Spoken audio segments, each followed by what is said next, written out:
বর্ষা মৌসুম শুরুর আগেই ঝালকাঠির সুগন্ধা বিষখালী নদীর ভাঙন বেড়েছে। এরই মধ্যে বিলীন হয়ে গেছে বেশ কিছু শিক্ষা প্রতিষ্ঠান, বাড়িঘর ও ফসলি জমি।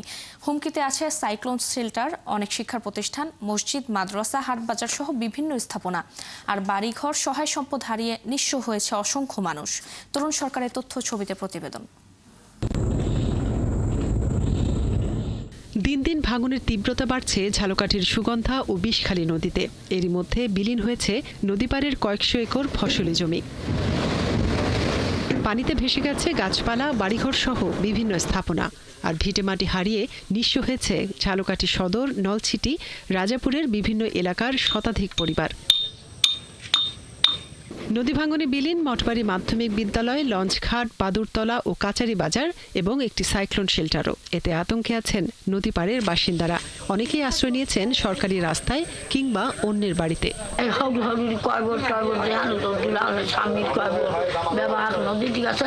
অনেক জায়গা জমি ছিল, বাঙ্গলে ভাঙে গেছে। এখন পরের জায়গায় আমি একটু পলিথিন দিয়া এই জায়গায় থাকি। মানুষের কাছে হাত পাইতে, তাদের কাছে একটু জমি চাইয়া আমরা সেখানে ঘরের মতো টিলের মতো থাকি।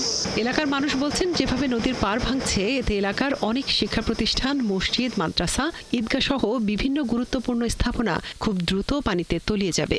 আমাদের এখানে ইউনিয়ন পরিষদ এবং স্কুল, মাদ্রাসা নদীতে বিলীন হয়ে গেছে। সরকার এইভাবে ব্যবস্থা না নেয় তাহলে এলাকার মানুষজন একবারে আজীবনের জন্য নিশ্চিহ্ন হয়ে যাবে। এদিকে দীর্ঘদিন ধরে সুগন্ধার ভাঙনে সদর উপজেলার দিয়াকুল গ্রামের একটি অংশ বিলীন হয়ে গেছে। ভাঙন রোধে দ্রুত কার্যকর পদক্ষেপ নেওয়ার দাবিতে মানববন্ধন করেছে গ্রামবাসী।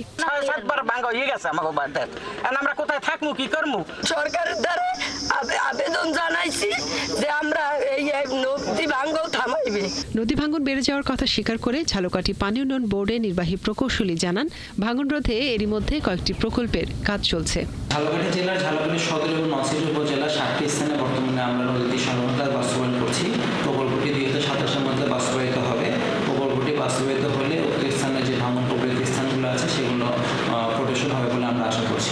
ঝালকাঠির সুগন্ধা বিষখালী নদীর ভাঙন দীর্ঘদিনের, কিন্তু এখনও স্থায়ী কোনো ব্যবস্থা না হওয়ায় ভাঙন তীব্র হচ্ছে অভিযোগ এলাকাবাসীর। মনিরা কাজুরি, 71।